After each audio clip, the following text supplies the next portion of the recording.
رحم اللہ من قرأ الفاتحہ۔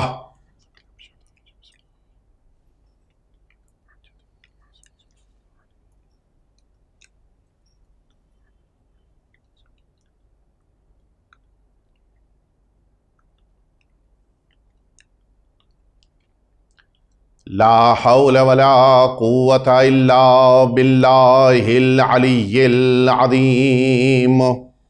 حسبنا اللہ ونعم الوکیل، نعم المولا ونعم النصیر۔ اعوذ باللہ من الشیطان الرجیم، بسم اللہ الرحمن الرحیم۔ الحمد للہ الذی لا یبلغ مدحتہ القائلون ولا یحصی نعماءہ العادون ولا یؤدی حقہ المجتہدون، ثم الصلاة والسلام والتحیۃ والاکرام علی سید الانبیاء والمرسلین، سیدنا و مولانا ابی القاسم محمد صلی اللہ علیہ وعلی اہل بیتہ الاطیبین الانجبین الذین اذہب اللہ عنہم الرجس وطہرہم تطہیرا۔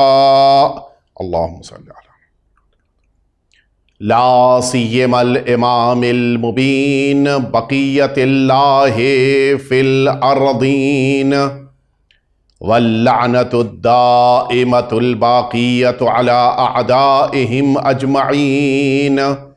اما بعد فقد قال اللہ الحکیم فی کتابہ المبین، انما یرید اللہ لیذہب عنکم الرجس اہل البیت ویطہرکم تطہیرا۔ صلوات اللہم صلی علی۔ اذان محترم، علیان بی بی امام باڑہ کی مناسبت اور ان کی جانب سے منعقد ہونے والا یہ عشرہ مجالس عزا، جس کی مجلسوں کو آپ نے سماعت فرمایا، ان مجلسوں کا یہ دوسرا خمسہ کہ جو عشرے کی مجلسوں میں چھٹی مجلس ہے، اس مجلس کو آپ کے سامنے پیش کرنے اور اپنے معروضات کو حاضر کرنے کی سعادت مجھے حاصل ہوئی ہے۔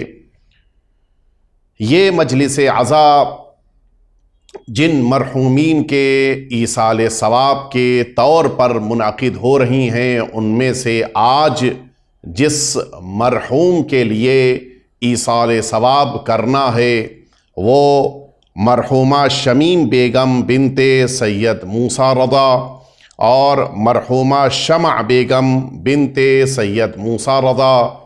ظاہر ہے کہ ان کے لیے مجلس عزا کا ثواب بھی ہے، اور مجلس کے بعد انشاءاللہ آپ سبھی ان کے لیے سورہ فاتحہ پڑھ کر انہیں ایصال بھی فرمائیں گے۔ مسلسل ان مجلسوں میں آپ فضائل اہل بیت اطہار کا تذکرہ سن رہے ہیں، وہ فضائل کہ جنہیں رب العزت نے اس کائنات میں اس عنوان سے قرار دیا ہے کہ ان فضائل کا مقابلہ اس دنیا میں کوئی انسان، کوئی بشر، وہ تو دور کی بات ہے، ان فضائل میں کوئی مقابلہ اہل بیت اطہار کا نہ ملائکہ میں کوئی کر سکتا ہے، نہ ان فضائل میں مقابلہ ہمارے رسالت مآب کے علاوہ کوئی نبی کر سکتا ہے، اور نہ کوئی رسول کر سکتا ہے۔ جو عظمتیں اللہ رب العزت نے اہل بیت اطہار کو عطا فرمائی ہیں، وہ منفرد ہیں، بے مثال ہیں، اور ظاہر سی بات ہے جیسی شخصیت ہوتی ہے ویسی ہی اس کی فضیلت بھی ہوتی ہے۔ اللہ رب العزت نے اس کائنات میں جو ہدایت کا سلسلہ قائم کیا ہے، اس سلسلہ ہدایت میں یہ انتظام کیا ہے کہ اس کائنات میں بشریت کی ہدایت کرنے کے لیے ایک سلسلہ شروع ہوگا کہ جو نبی کے ذریعے سے اس کائنات میں آغاز کیا جائے گا، پھر یہ سلسلہ دھیرے دھیرے آگے بڑھ کر رسول کی شکل میں سامنے آئے گا، اور پھر نبی آئے گا، پھر رسول آئے گا، پھر نبی آئے گا۔ یہ سلسلہ رب العزت نے اس کائنات میں جاری و ساری رکھا ہے، اور اس کے ساتھ ساتھ اس بات کا بھی اہتمام اور انتظام فرمایا ہے کہ اس روئے زمین پر انسانوں کی ہدایت کے لیے ایک مکمل نظام کی شکل میں کتاب بھی نازل کی جائے، کہ جس کتاب کو بشریت اپنے ہاتھوں میں لے کر ان رسولوں کی ہدایات اور ان کے پیغامات کی روشنی میں سمجھے اور اس کتاب پر عمل کرے۔ لیکن یہ جو سلسلہ رب العزت نے قرار دیا ہے، اس سلسلے میں کبھی کبھی اچانک پوری طرح سے رکاوٹ پیدا ہو جاتی ہے، کبھی کبھی اچانک کام پوری طرح سے ٹھہر جاتا ہے، گویا سارا کام چل رہا تھا، اچانک بریک لگ گئی۔ یہ کب ہوتا ہے؟ یہ تب ہوتا ہے کہ جب کوئی نادان، جب کوئی ناواقف، جب کوئی وہ کہ جو جہالت میں ڈوبا ہو یہ آواز دے کہ مجھے صرف اللہ کی کتاب سے مطلب ہے، مجھے اللہ کی بارگاہ سے آنے والے ہادی، اللہ کی بارگاہ سے آنے والے رہنما کی ضرورت نہیں ہے۔ جب انسان کے ذہن میں یہ تصور پیدا ہو جائے، بلکہ یوں کہا جائے کہ یہ خام خیالی خناس کی شکل میں پیدا ہو جائے، سمجھ لینا چاہیے کہ انسان جادہ مستقیم سے ہٹ گیا ہے۔ وہ پروردگار کے جو انسانی مزاج کو سب سے زیادہ بہتر طریقے سے جانتا ہے اور اس سے بہتر انسانوں کو کوئی نہیں پہچانتا، وہ تو بشریت کی ہدایت کے لیے اس کائنات میں جہاں اپنے نبیوں کو، رسولوں کو، ہادیوں کو بھیج رہا ہے، وہیں اپنی کتاب بھی قرار دے رہا ہے، اور جب کتاب قرار دے رہا ہے تو ان کے ساتھ، اس کتاب کے ساتھ ساتھ اس کتاب کو سمجھانے والے، اس کتاب کو سکھانے والے، اس کتاب پر عمل پیرا ہو کر انسانوں کو متوجہ کرانے والی ہستیوں کو بھی رب العزت اس کائنات میں قرار دے رہا ہے۔ اللہ انسانی ضرورتوں کے مد نظر کتاب بھی انسانوں کے پاس بھیج رہا ہے اور اپنے رہنما اور ہادی کو بھی بھیج رہا ہے، لیکن انسان کی خام خیالی، میرے لیے تو اللہ کی کتاب کافی ہے، میرے لیے تو اللہ کی کتاب ہی انف ہے، اور میرے لیے تو اللہ کی کتاب ہی سب کچھ ہے، مجھے اب کسی اور کی ضرورت نہیں ہے۔ جبکہ حقیقت یہ ہے کہ بشریت جتنے قدم آگے بڑھتی جائے اتنے ہی قدم اس کو محسوس ہوتا جائے گا کہ اگر کتاب الہی کو سمجھنا ہے تو ان ہادیوں کے ساتھ رہنا ہوگا، ان معلمان قرآن سے وابستہ ہونا ہوگا، معلمان کتاب پروردگار سے وابستہ ہونا ہوگا کہ جنہیں اللہ نے اس دنیا میں کتاب کے ساتھ قرار دیا ہے۔ انسان اپنی ضرورتوں کو وقت سے پہلے نہیں سمجھ پاتا، سب سے بڑی مشکل یہی ہے انسان کی۔ مشکل آ جانے کے بعد راہ حل تلاش کرتا ہے، جبکہ اللہ کا انتظام یہ ہے کہ مشکل کے آنے سے پہلے انسانوں کے لیے ہدایت کا انتظام کر دیا جائے، اور اسی لیے اس کائنات میں ہدایت لینے والا کوئی نہیں تھا، پھر بھی اللہ رب العزت نے جناب آدم کو روئے زمین پر بھیجا تاکہ یہ نہ کہنے والا کوئی پیدا ہو جائے کہ میں محتاج ہدایت تھا لیکن ہدایت کرنے والا میرے پاس کوئی نہیں تھا۔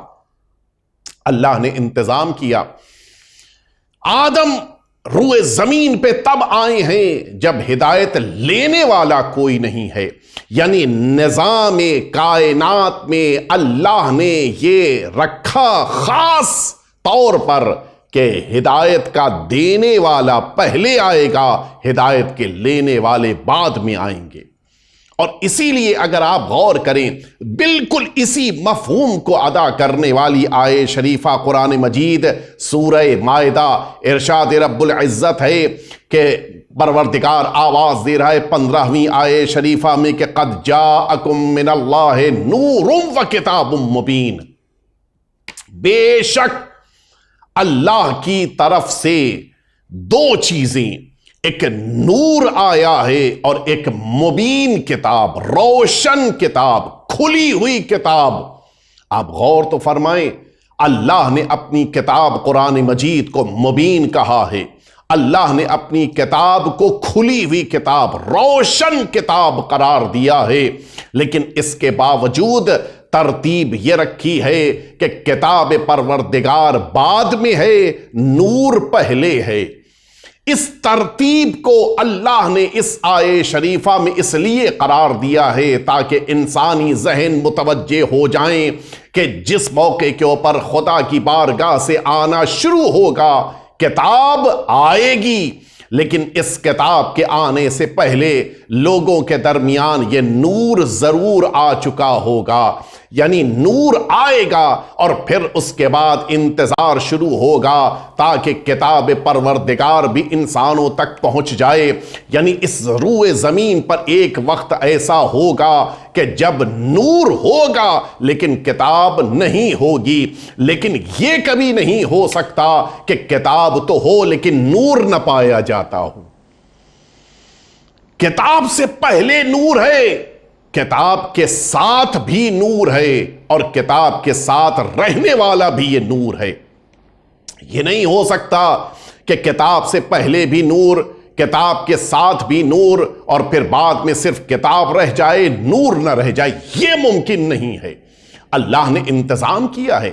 اس کائنات میں رب العزت نے یہ انتظام رکھا ہے کہ جب بھی کتاب ہے اس کے ساتھ نور ہونا چاہیے.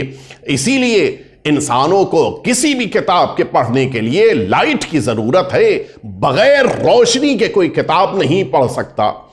آپ انصاف سے بتائیں، ایگزامینیشن کا زمانہ قریب آ رہا ہے. یہی بچے ہیں کہ جو اپنے اپنے انداز سے اپنے اپنے پیرنٹس اور اپنے اپنے والدین سے ضد کر کے انتظام کرتے ہیں. اچھی بات ہے، انتظام کرتے ہیں کہ ان کے لیے کوئی نہ کوئی ایسا سسٹم بنا دیا جائے کہ وہ گھر میں آرام سے پڑھائی کر سکیں.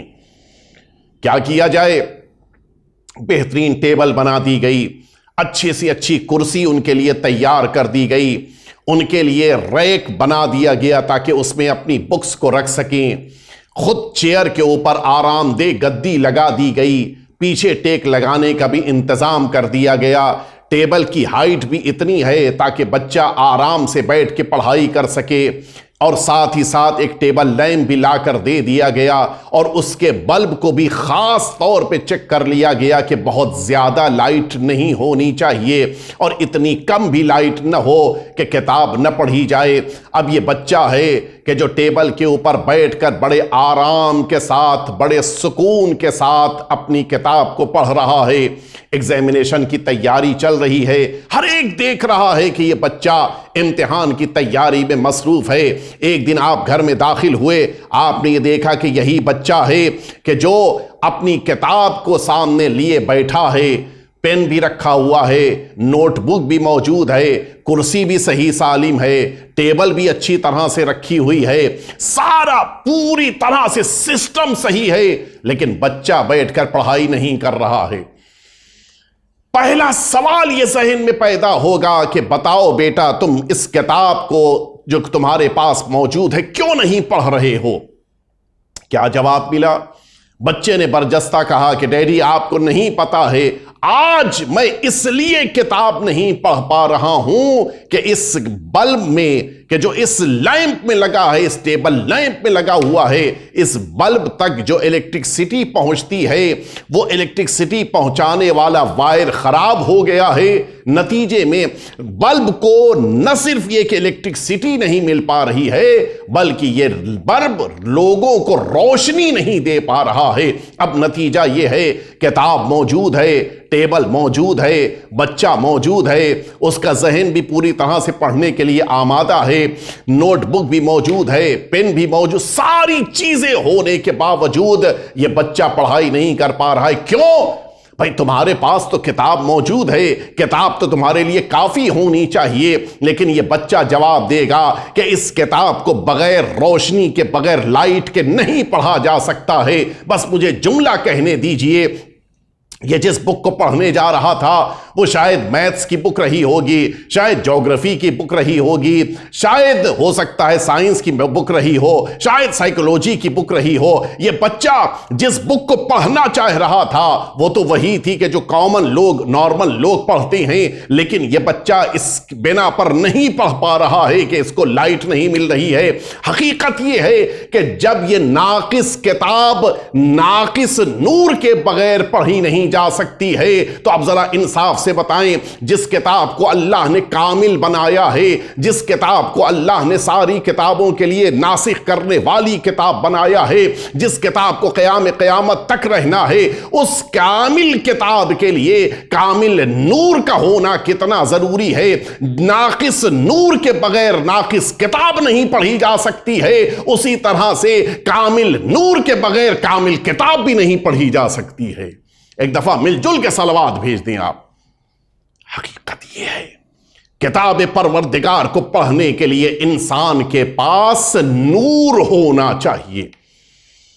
آپ نے غور فرمایا اللہ نے جس موقع کے اوپر اس آیے شریفہ میں یہ فرمایا کہ ہم نے اس کائنات میں کتاب بھیجی اور ساتھ میں نور قرار دیا ہے، اللہ کہہ سکتا تھا کہ میں نے ساتھ میں رسول بھیجا ہے، اللہ کہہ سکتا تھا میں نے ساتھ میں نبی بھیجا ہے، اللہ کہہ سکتا تھا کہ ہم نے ساتھ میں معلم قرآن کو قرار دیا ہے، مفسر قرآن کو قرار دیا ہے، انسان کو قرآن سکھانے والی شخصیت قرار دی ہے، مدرس قرآن قرار دیا ہے، لیکن اللہ نے نہ معلم کہا، نہ مدرس کہا، نہ مفسر کہا، نہ رسول کہا، نہ نبی کہا، بلکہ کہا تو نور کہا۔ وجہ کیا ہے؟ وجہ صرف یہی ہے کتاب کو پڑھنے کے لیے نور کی ضرورت ہوتی ہے۔ اور پھر اسی لیے میں عرض کرتا چلوں اللہ نے اس کائنات میں کتنی کتابیں بھیجی ہیں۔ ماشاءاللہ سے مجلس کو سننے والے مؤمنین کے درمیان بچے بھی موجود ہیں، بچے بھی اس بات کو اچھی طرح سے جانتے ہیں کہ کتاب اللہ کی بارگاہ سے صرف 4 عدد آئی ہیں، اور ان 4 عدد کتابوں کے علاوہ کچھ نبیوں پر جیسے جناب ابراہیم پر، جیسے جناب موسیٰ، بقیہ کے اوپر پروردگار نے کچھ صحیفے نازل کیے۔ ان سب کو بھی اگر انکلوڈ کر لیا جائے تو شاید ممکن ہے کہ 7، 8، 10، 12، 15 اس سے زیادہ تو نہیں ہے۔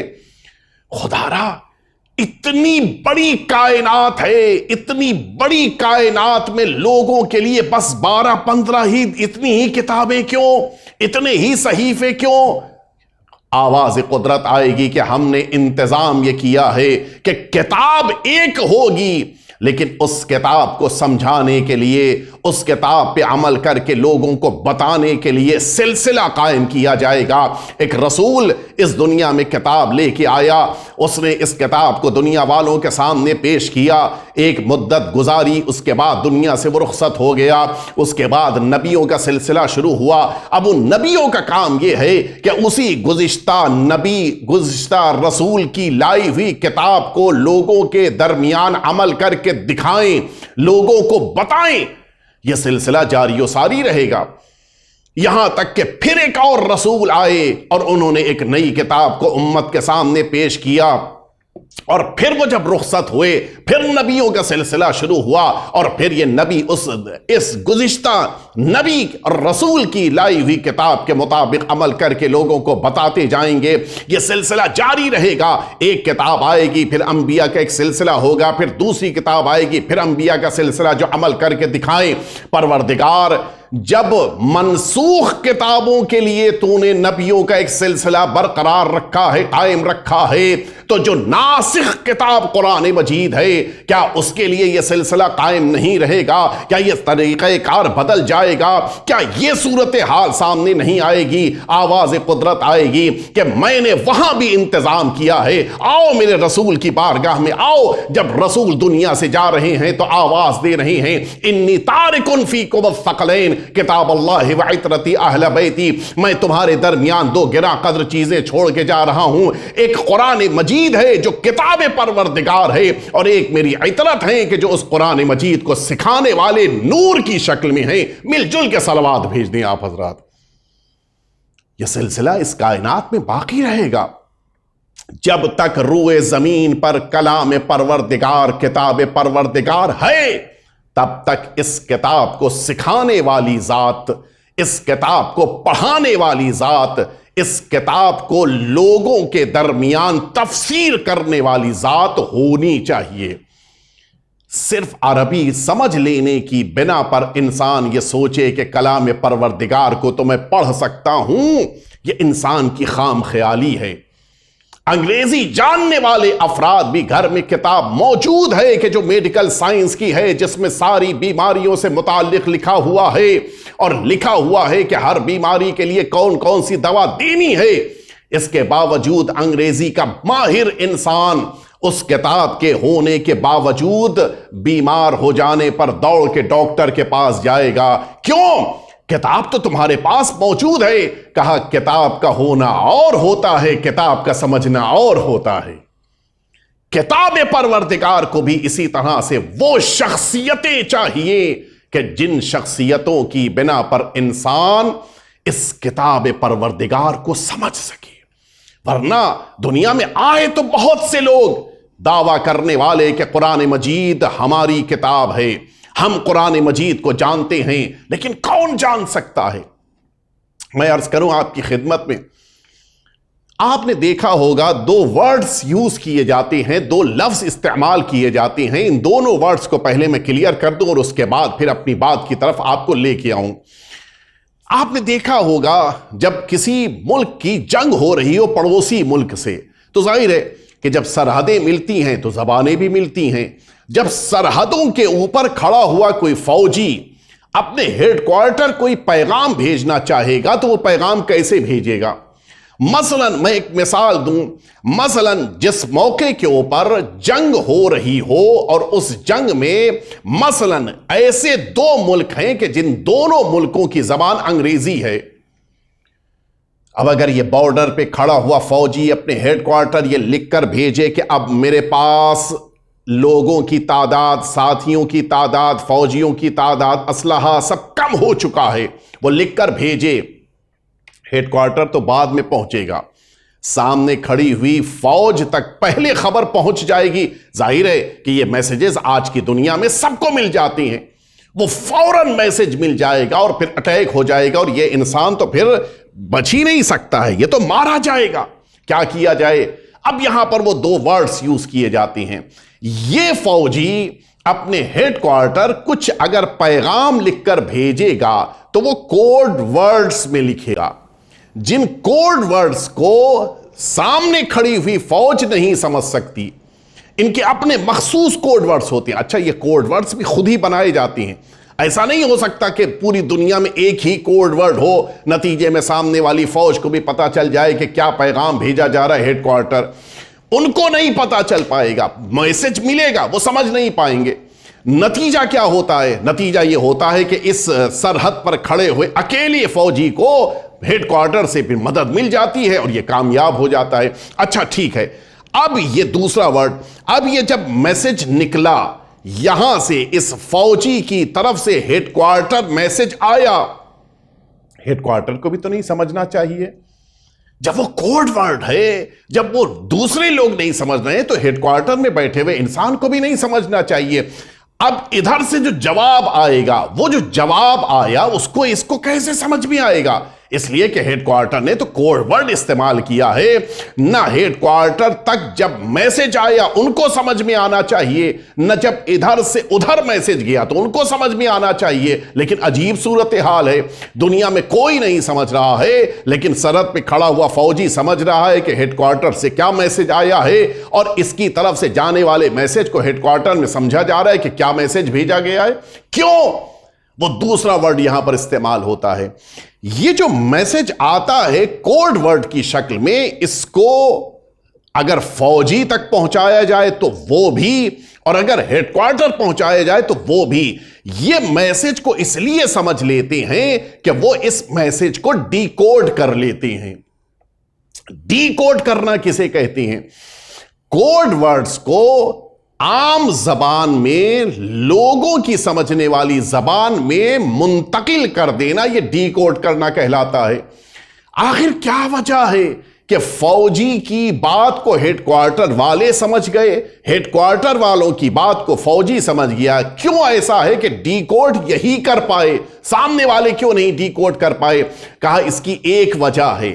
وجہ یہ ہے کہ جس یونیورسٹی میں پڑھایا گیا ہے ان لوگوں کو، جس جگہ پہ ان کو سکھایا گیا ہے کہ تمہیں کیسے کوڈ ورڈ لکھنا ہے، وہی یونیورسٹی یہ بھی بتاتی ہے کہ اس کو ڈی کوڈ کیسے کرنا ہے، اس کو سمجھنے کا طریقہ کیا ہے۔ اسی لیے یہ بات راز میں رہتی ہے، بقیہ کو نہیں بتائی جاتی ہے۔ تو اب سمجھ میں آ گیا، اگر اسی یونیورسٹی سے پڑھ کر یہ فوجی آیا ہے کہ جس فوجی نے جس یونیورسٹی میں پڑھا ہے، اسی یونیورسٹی میں وہ کمانڈر جو اس ہیڈ کوارٹر میں بیٹھا ہے اس نے بھی پڑھا ہے، تو پھر وہ سارے میسیجز کو ڈی کوڈ کیا جا سکتا ہے۔ لیکن اگر وہ کمانڈر کسی اور جگہ سے پڑھ کے آیا ہوگا تو وہ پھر ڈی کوڈ نہیں کر سکتا ہے۔ اب بات مکمل ہو گئی، کوڈ ورڈز ادھر سے ادھر، ادھر سے ادھر جائیں گے، لیکن اگر اسی جگہ کا پڑھا ہوا ہوگا تو پھر نتیجے میں وہ انہیں ڈی کوڈ کر لے جائے گا۔ اب آپ انصاف سے بتائیں، اللہ رب العزت نے اپنی بارگاہ سے قرآن مجید میں کچھ آیتوں کو کوڈ ورڈز کی شکل میں بھیجا۔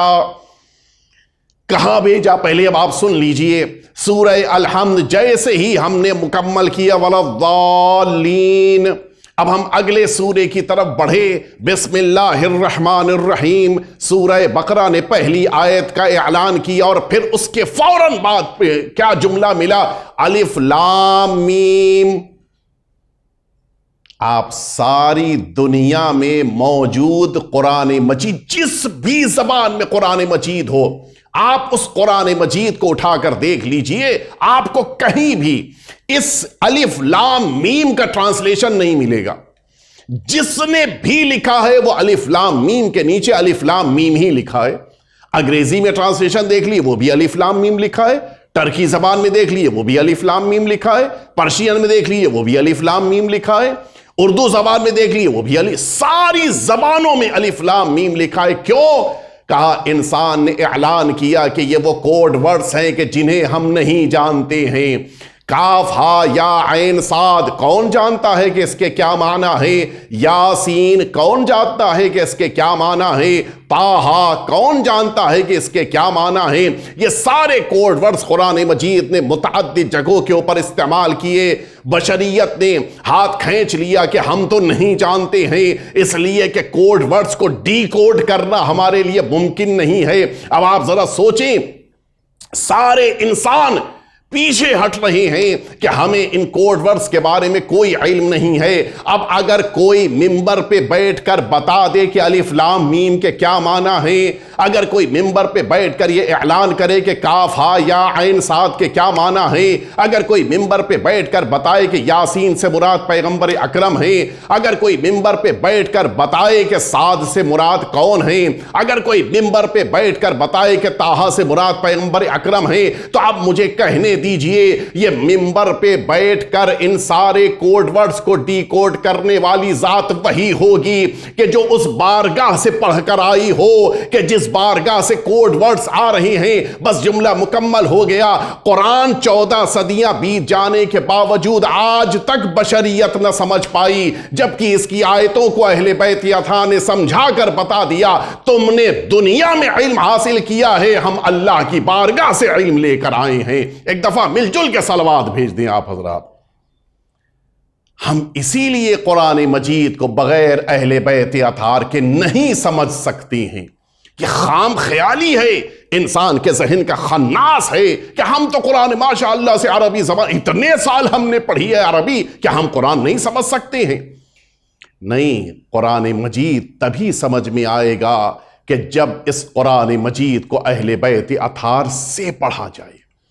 میں اسی لیے جلدی جلدی آپ کی خدمت میں 2 مثالیں پیش کروں تاکہ بات ذہنوں تک پہنچ جائے۔ دور ہے دوسری خلافت کا، اور عالم یہ ہے کہ اس خلافت کے دور میں سرکار امیر المؤمنین حضرت علی ابن ابی طالب علیہ السلام، دیکھیے قرآن بغیر اہل بیت اطہار کے نہیں سمجھ میں آئے گا۔ امیر المؤمنین موجود ہیں اسی مدینہ طیبہ میں، لیکن ظلم کے ساتھ آپ کو گھر میں محدود کر دیا گیا ہے، خانہ نشی کر دیا گیا ہے، امت سے آپ دور ہیں، حکومت ظالم کے ہاتھ میں ہے۔ آپ ایک دن اپنے بیت الشرف سے نکلے، آپ نے یہ دیکھا کہ ایک خاتون ہے کہ جس کو شکنجوں میں جکڑ کر کچھ غلام لے کے کہاں جا رہے ہو؟ کہا اس کو سنسار کرنا ہے، پتھر مارنے، مار دینا ہے۔ کیوں؟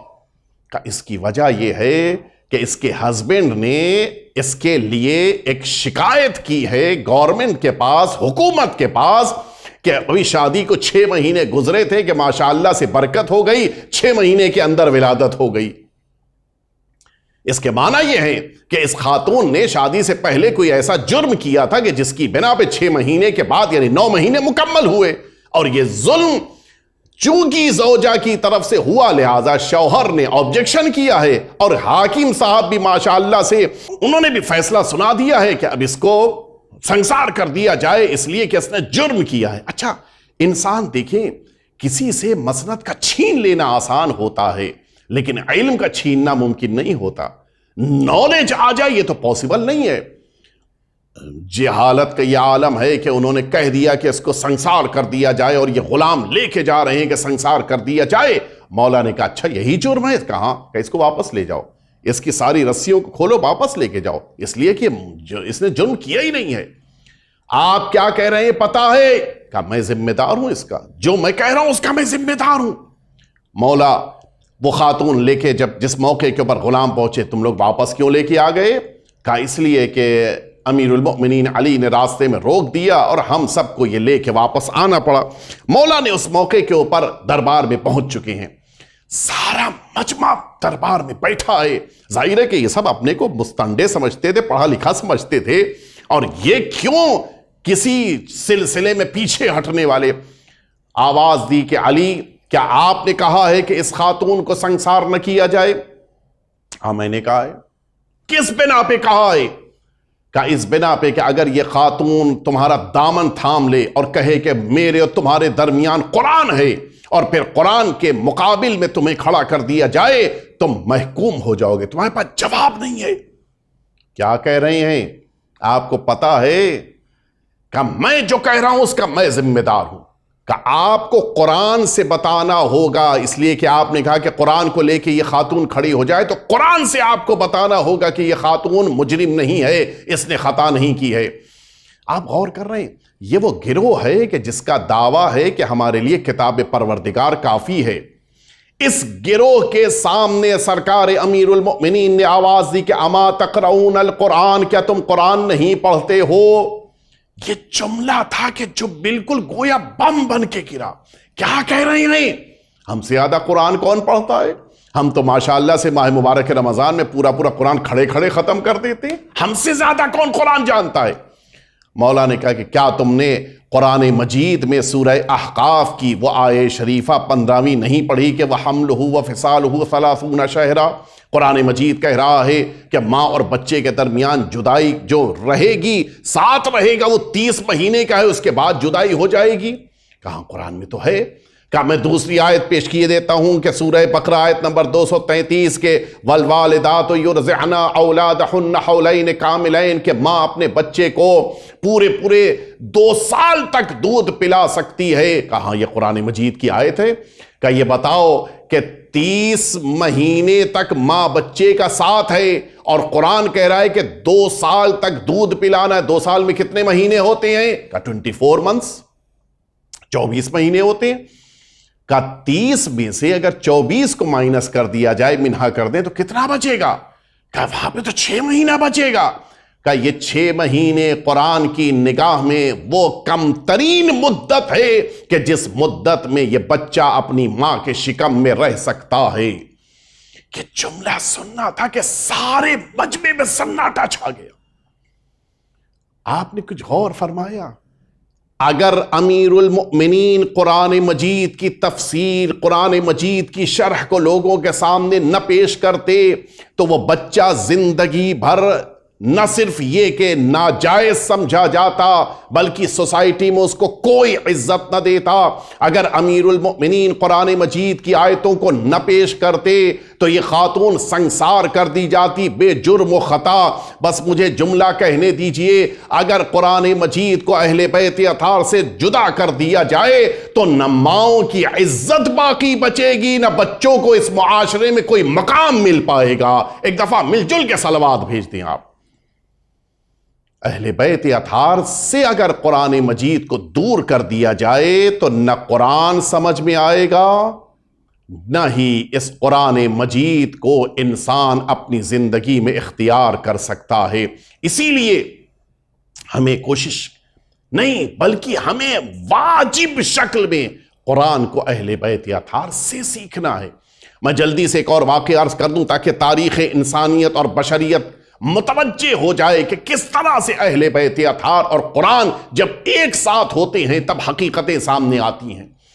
ابن ابی دعاد یہ ایک ایسا فقیہ ہے کہ جو فقیہ بھی ہے، مفتی بھی ہے اور قاضی بھی سمجھا جاتا ہے شہر بغداد کا۔ بڑی بگ پرسنالٹی ہے اس کی، اور عالم یہ ہے کہ جس موقع کے اوپر یہی آیا ہے معتصم کے دربار، معتصم کی طرف سے رکھا گیا تھا اور بہت ہی اس کی رسپیکٹ تھی، بڑا اس کا مقام تھا۔ زرقان اس کا ایک دوست ہے، ایک دن ابی دعاد اس سے کہتا ہے کہ کاش میں 20 سال پہلے مر جاتا۔ یہ عربی زبان کی ضرب المثل ہے، جب یہ کہنا ہو کہ میں بہت غمزدہ ہوں، بہت پچھتاوے میں ہوں، اس موقع کے اوپر عرب اکثر کہتے تھے، کہتا ہے کاش 20 سال پہلے مر جاتا۔ کیا ہو گیا؟ خیریت تو ہے؟ کہتا ہے کہ آج جو رسوائی مجھے معتصم کے دربار میں ہوئی ہے، اس رسوائی کے بعد دل یہ چاہتا ہے کہ 20 سال پہلے مر گیا ہوتا۔ کیا ہوا بھائی؟ بتاؤ تو تمہارے ساتھ ہوا کیا؟ کہ آج معتصم کے دربار میں معتصم نے سب کو بلایا تھا، جتنے پڑھے لکھے سمجھے جاتے تھے، فقیہ، جتنے قاضی، جتنے وہ افراد کے جو فتوے دیتے تھے، سب کو بلایا تھا، اور ان کے درمیان فرزند رسول ہم سب کے نوے امام محمد تقی علیہ الصلاۃ والسلام آپ بھی موجود تھے۔ میں تو اس احترام سے نام لے رہا ہوں، اس نے تو بڑی ہی احانت کے ساتھ نام لیا۔ اچھا، یہی وہ واقعہ ہے کہ جس کی بنا پہ اب ابن ابی دعاد، جو احمد بن ابن ابی دعاد ہے، اس نے جا کر معتصم کو پھر امام کے خلاف بھڑکایا اور پھر امام کی شہادت کا سبب بنا۔ سب کو بلایا تھا، ہم بھی اس میں موجود تھے، اور اس موقع کے اوپر کہتا ہے ابن ابی دعاد کہ اچانک ایک چور لایا گیا۔ اس چور سے جب اقرار لیا گیا تو اس نے اقرار کر لیا کہ ہاں میں چور ہوں، میں نے چوری کی ہے۔ قرآن کا کیا حکم ہے؟ کہتے ہیں کہ قرآن کہتا ہے کہ السارق والسارقہ فاقطعوا ایدیہما۔ قرآن مجید کی صاف واضح آیت ہے کہ چور مرد ہو یا عورت، اس کا ہاتھ کاٹ دیا جائے۔ کہتا ہے قرآن کا حکم موجود تھا، معتصم نے اس جلاد سے کہا کہ اس کے ہاتھ لے آ کے کاٹ دو، بات ختم ہو جائے گی۔ جلاد لے کے چلا، لیکن جلاد بڑا ظالم مزاج تھا۔ وہ جب لے کے بڑھا تو اچانک گھوم کے ایک بار اس نے معتصم کی طرف دیکھا اور دیکھ کر کہتا ہے کہ حضور آپ نے فرما تو دیا کہ ہاتھ کاٹ دیے، لیکن اتنا بھی بتا دیجئے کہ کہاں سے کاٹا جائے۔ اب تو مجمع متوجہ ہوا کہ ہاں یہ بات تو قابل غور ہے۔ کہتا ہے کہ پوچھا گیا کہ کہاں سے ہاتھ کاٹا جائے۔ ایک فقی نے جو دربار میں درباری، ظاہر ہے کہ دربار جس کے رقم دیتی تھی، دربار کا یہ فقی اٹھ کے کہتا ہے کہ اس کے ہاتھ کو کوہنی سے کاٹ دیا جائے۔ کیوں؟ اس لیے کہ سورہ مائدہ کی 6 آیت شریفہ میں قرآن مجید کہتا ہے کہ یا ایھا الذین آمنوا اذا قمتم الی الصلاۃ فاغسلوا وجوہکم وایدیکم الی المرافق، اے صاحبان ایمان جس موقع کے اوپر تم نماز کا ارادہ کرو اور اٹھو، ایسے موقع کے اوپر جاؤ، جا کر اپنے ہاتھ کو کوہنی سے تم دھو، چہرے کو دھو، اس کے بعد کوہنی سے ہاتھ کو دھو۔ اس کے معنی ہے کہ قرآن کی نگاہ میں ہاتھ یہاں کوہنی کے اگلے حصے کو کہتے ہیں، اس کا ہاتھ کوہنی سے کاٹ دیا جائے۔ ابن ابی دعات کہتا ہے کہ مجھ سے پوچھا تھا کہ تم بتاؤ، تم تو دربار کے وظیفہ خور ہو، تمہیں تو پیسہ ملتا ہے، بتاؤ کہاں سے ہاتھ کاٹا جائے۔ ابن ابی دعات کہتا ہے کہ میں نے کہا سرکار اگر میری بات سننی ہے تو اس کے ہاتھ کو کلائی سے کاٹ دیا جائے۔ کیوں؟ تمہارے پاس کیا پروف ہے؟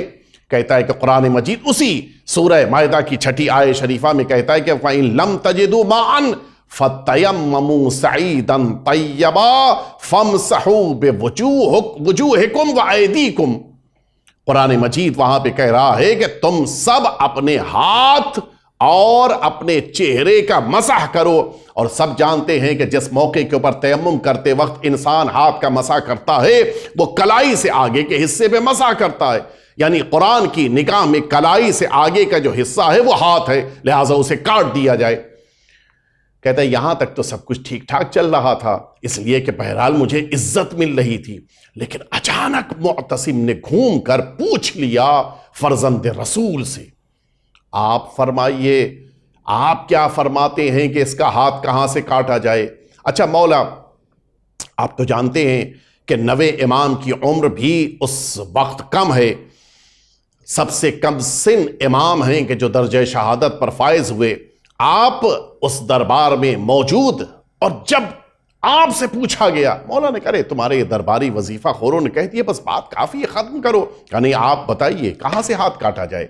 مولا نے کہا اگر مجھ سے پوچھ رہے ہو تو میں بتائے دیتا ہوں کہ اس کا ہاتھ کاٹنے کے لیے اس کے ہاتھ کی آگے کی 4 انگلیوں کو کاٹ دو، ہاتھ کٹ گیا۔ کیا کہہ رہے ہیں آپ؟ میں جو کہہ رہا ہوں صحیح کہہ رہا ہوں۔ اچھا ابھی تک یہ جو درباری بیٹھے تھے یہ سب بھی بطور ثبوت قرآن پیش کر رہے تھے، کہ آپ کو بھی قرآن سے آیت پیش کرنی ہوگی، کہ میں ابھی سنائے دیتا ہوں۔ وارث قرآن سے بہتر قرآن کو کون بیان کر سکتا ہے؟ اچھا اب امام قرآن کی کوئی نئی آیت پیش نہیں کریں گے، امام قرآن کا کوئی نیا حصہ جز تو پیش نہیں کریں گے، وہی پیش کریں گے جو قرآن مجید میں ہے۔ لیکن آپ سنیں، لوگ اتنے دنوں سے قرآن پڑھ رہے تھے اور اس آیت شریفہ کو مسلسل پڑھتے تھے، سورہ جن کی 18ویں آیت شریفہ، لیکن آج تک متوجہ نہیں ہوئے کہ اس کا مفہوم کیا ہے۔ مولا نے کہا یہ بتاؤ حدیث نبوی کے مطابق جس موقع کے اوپر تم سب نماز پڑھتے ہو تمہارے بدن کا کون کون سا حصہ سجدے میں استعمال کیا جاتا ہے؟ کہ حدیث نبوی کے مطابق ہماری پیشانی سجدے میں ہونی چاہیے، ہمارے دونوں نی گھٹنے زمین پہ ہونے چاہیے، ہمارے پیر کا انگوٹھا زمین پہ ہونا چاہیے، اور ساتھ ہی ساتھ یہ پام، یہ ہماری دونوں ہتھیلیاں زمین پہ ہونی چاہیے۔ مولا نے فرمایا اگر سجدے میں تم یہ ہتھیلی کو استعمال کرتے ہو تو سورہ جن کی یہ آیت شریفہ کہہ رہی کہ وَأَنَّ الْمَسَاجِدَ لِلَّهِ فَلَا تَدْعُوا مَعَ اللَّهِ أَحَدًا، یہ جو سجدہ کرنے کے لیے تمہارے بدن کے پارٹس ہیں یہ سب اللہ کے لیے ہیں، لہٰذا اب ان کو اگر تم اس چور کا ہاتھ کاٹتے وقت کوہنی سے کاٹ دو گے تو اس کی ہتھیلی جو اللہ کے لیے وہ بھی کٹ جائے گی، اگر تم اس کے ہاتھ کو کلائی سے کاٹ دو گے تو پھر اس کا وہ جو ہتھیلی والا حصہ ہے جو اللہ کے لیے وہ بھی کٹ جائے گا۔ کل کو اس کو نماز پڑھنی ہو تو یہ کیسے نماز پڑھے گا؟ کل کو اگر اس کو بندگی انجام دینی ہو تو یہ کیسے سجدہ کرے گا؟ لہٰذا اس کی بندگی کی اگر حفاظت کرنی ہے، اس کی نمازوں کو اگر بچانا ہے، اگر اللہ اللہ کے حق کو ضائع نہیں کرنا ہے تو پھر اس کی 4 انگلیوں کو کاٹ دو، یہ چور کی سزا بن جائے گی۔ معتصم کو یہ بات اتنی پسند آئی، وہ کہتا ہے کہ آج کے بعد سے مملکت اسلامیہ میں یہ جو ہاتھ کٹے گا چور کا، وہ صرف 4 انگلیاں کٹیں گی۔ آپ نے غور کیا، اگر قرآن مجید سے اہل بیت اطہار کو دور کر دیا جائے تو پھر کوئی انسان صحیح طور پہ بندگی بھی انجام نہیں دے پائے گا۔ مل جل کے صلوات بھیج دیں آپ حضرات۔ حقیقت یہی ہے کہ اہل بیت اطہار جب قرآن مجید کی تلاوت کرتے ہیں تب لوگوں کو قرآن سمجھ میں آتا ہے۔ یہی وجہ تھی کہ آپ سب نے سنا ہے جس موقع کے اوپر اہل حرم کا یہ قافلہ سرزمین شام میں داخل ہوا ہے، میں ابھی مصائب نہیں پڑھ رہا ہوں، اس موقع کے اوپر مؤرخین نے یہ جملہ لکھا ہے کہ نوک نیزہ کی بلندی پر موجود سرکار سید الشہداء کا سر مبارک تھا جو قرآن مجید کی تلاوت کر رہا تھا۔ ام حسبت ان اصحاب الکہف والرقیم کانوا من آیاتنا عجبا، سورہ کہف کی 9ویں آیت شریفہ۔ سرکار سید الشہداء کا سر مبارک ہے کہ جو نوک نیزہ کی بلندی پر قرآن پڑھ رہا ہے۔ کیوں؟ اس کائنات نے یہ منظر دیکھا کہ امام حسین کے جسم اطہر اور سر مبارک میں تو جدائی ممکن ہے، لیکن حسین اور قرآن میں جدائی ہو جائے یہ ممکن نہیں ہے۔ وجہ کیا تھی کہ امام حسین نے قرآن مجید پڑھا ہے نوک نیزہ کی بلندی پر؟ صرف ایک وجہ ہے جو علماء نے لکھی ہے۔ آپ اگر غور کیجئے، یہ جو ارباب مقاتل نے سارے واقعات لکھے ہیں، ان واقعات میں لکھا ہے کہ جس موقع کے اوپر سرزمین شام پہ اہل حرم پہنچے ہیں، اس موقع کے اوپر بے کجاوا اونٹوں کے اوپر بیٹھے تھے، رسیوں میں جکڑے تھے، ساری چیزیں، لیکن یہ نہیں کہیں ملتا کہ اہل حرم کے چہرے کا عالم کیا تھا۔ وجہ کیا ہے؟ وجہ صرف ایک ہے، سورہ اسراء کی آیت نمبر 45۔ قرآن مجید کہہ رہا ہے کہ وَإِذَا قَرَأْتَ الْقُرْآنَ جَعَلْنَا بَيْنَكَ وَبَيْنَ الَّذِينَ لَا يُؤْمِنُونَ بِالْآخِرَةِ حِجَابًا مَسْتُورًا۔ اے پیغمبر، جب آپ قرآن مجید کی تلاوت کرتے ہیں تو ہم آپ کے اور قیامت کا انکار کرنے والوں کے درمیان ایک پردہ ڈال دیتے ہیں، حجاب مستور ڈال دیتے ہیں، پھر منکر قیامت آپ کو نہیں دیکھ پاتا ہے، منکر قیامت کی نظر آپ تک نہیں پہنچ پاتی ہے۔ اب آپ سمجھے یہ نوک نیزہ کی بلندی پہ سرکار سید الشہداء کیوں قرآن مجید پڑھ رہے تھے؟ صرف اس لیے پڑھ رہے تھے تاکہ لوگوں کی جب نظریں اٹھیں تو پھر وہ حجاب مستور اس طرح سے ڈال دیا جائے کہ یہ نگاہیں نامحرموں کی اہل حرم کی طرف نہ پہنچ پائیں، سیدانیوں کے چہروں کی طرف نہ پہنچ پائیں۔ امام حسین یہ قرآن مجید نہیں پڑھ رہے تھے بلکہ سیدانیوں کے پردے کی حفاظت کر رہے تھے۔ زہرا کا لال اس نوک نیزہ کی بلندی پہ قرآن مجید پڑھ رہا ہے تاکہ یہ امت اپنی نگاہوں کو ان سیدانیوں سے دور کر سکے۔ کتنا سخت موقع ہے، خود امام حسین کے لیے بھی یہ سخت مرحلہ ہے، اور سب سے زیادہ سخت ہے ہمارے آقا اور مولا سید سجاد کے لیے۔ آقا آپ کے لیے کتنا سخت تھا کہ ان شام کے موجود افراد کی نگاہیں جب اٹھیں تو ان سیدانیوں کی طرف اٹھیں۔ مولا نے بھی انتظام کیا ہے، سرکار سید الشہداء نے قرآن مجید پڑھ کر انتظام کیا، اور امام سجاد نے بھی اپنے اعتبار سے انتظام کیا۔ سنیں گے آپ، یہی مرحوم دربندی علیہ الرحمت والرضوان نے اسرار الشہادہ میں یہ جملہ لکھا ہے کہ سہل نامی ایک شخص ہے کہ جو شام تجارت کے لیے آیا تھا، جس موقع کے اوپر شہر شام میں داخل ہوا سیدھا بازار میں پہنچا تاکہ تجارت کا سامان خرید سکے۔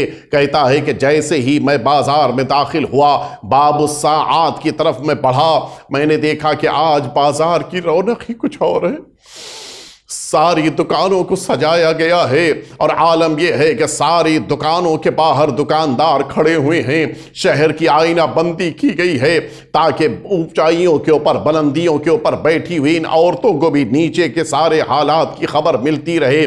کہتا ہے کہ بلندیوں کے اوپر میں نے دیکھا عورتیں ہیں شام کی، یا عورتیں ہیں کہ جو بلندیوں کے اوپر بیٹھی ہوئی ہیں.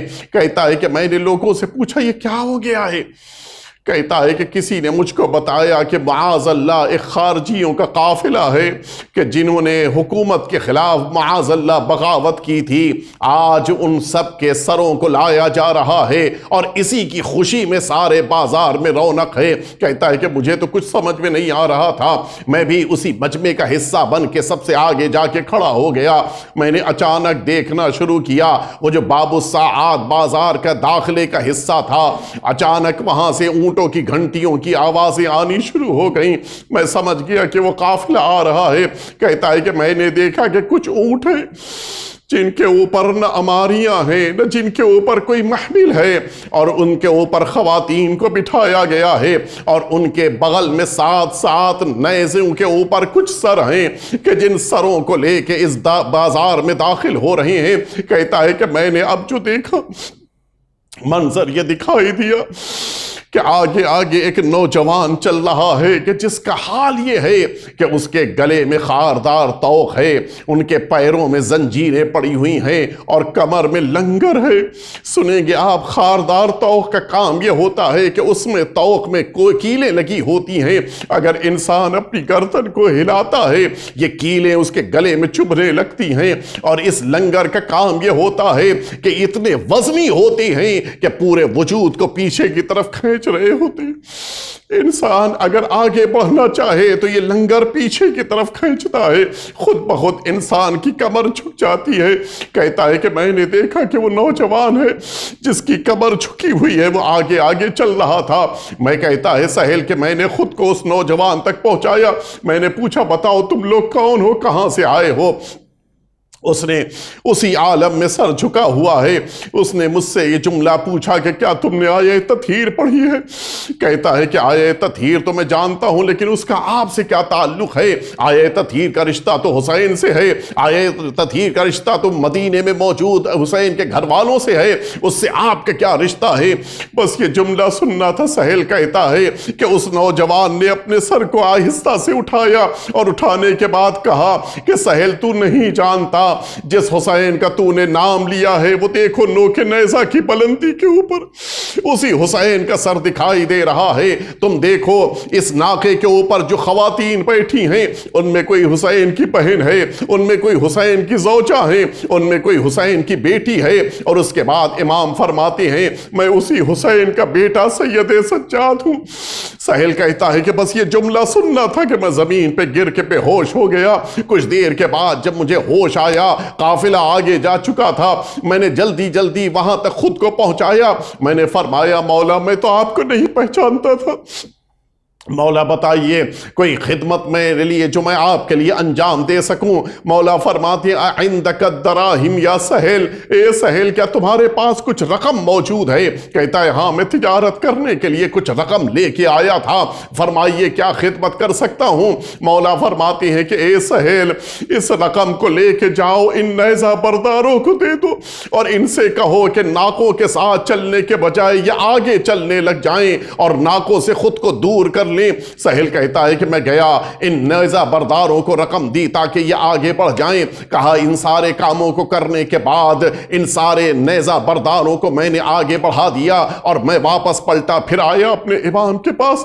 فرزند رسول جیسا آپ نے فرمایا تھا ویسا میں نے انجام دے دیا. مولا فرمائیے اس کی وجہ کیا تھی؟ سنیں گے عزاداروں میرے آقا کا جملہ. مولا فرماتے سہیل یہ شام والوں کی نظریں جب نوک نیزہ کی بلندی پر موجود سروں کو دیکھنے کے لیے اٹھتی تھی، یہ نگاہیں ہماری پھپھیوں کی طرف پہنچتی تھیں، ہماری سیدانیوں تک پہنچ رہی تھیں. سہیل میں نے چاہا کہ اس کے ذریعے سے سیدانیوں کے پردے کی حفاظت کی جا سکے، لہٰذا نیزہ برداروں کو آگے کر دیا. سید سجاد چاہتے تھے کہ لوگوں کی نگاہوں سے سیدانیوں کو محفوظ رکھا جا سکے. وَسَيَعْلَمُ الَّذِينَ ظَلَمُوا أَيَّ مُنْقَلَبٍ يَنْقَلِبُونَ إِلَٰهِ بِحَقِّ الزَّهْرَى وَأَبِيهَا وَبَعْلِهَا وَبَنِيهَا وَالسِّرِّ الْمُسْتَوْدَعِ فِيهَا أَن تُصَلِّيَ عَلَى مُحَمَّدْ وَآلِ مُحَمَّدْ. پروردگار ہم سب کے آقا اور مولا کے ظہور میں تعجیل فرما، ہم سب کو حضرت کے خدمت گزاروں میں غلاموں میں شمار فرما۔ پروردگار ہم سب کو امام حسین کے حقیقی عزاداروں میں شمار فرما اور اس روئے زمین کو کورونا کے شر سے نجات عنایت فرما۔ پروردگار تمام مؤمنین کی حفاظت فرما۔ ربنا تقبل منا انک انت السمیع العلیم۔ التماس ہے کہ آپ سبھی حضرات ایک دفعہ سورہ حمد اور 3 دفعہ سورہ توحید کی تلاوت فرما کے مرحومہ شمیم بیگم بنت سید موسیٰ رضا، مرحومہ شمع بیگم بنت سید موسیٰ رضا اور ان کے خاندان کے تمام مرحومین کو ایصال فرما دیں۔ ماتم حسین۔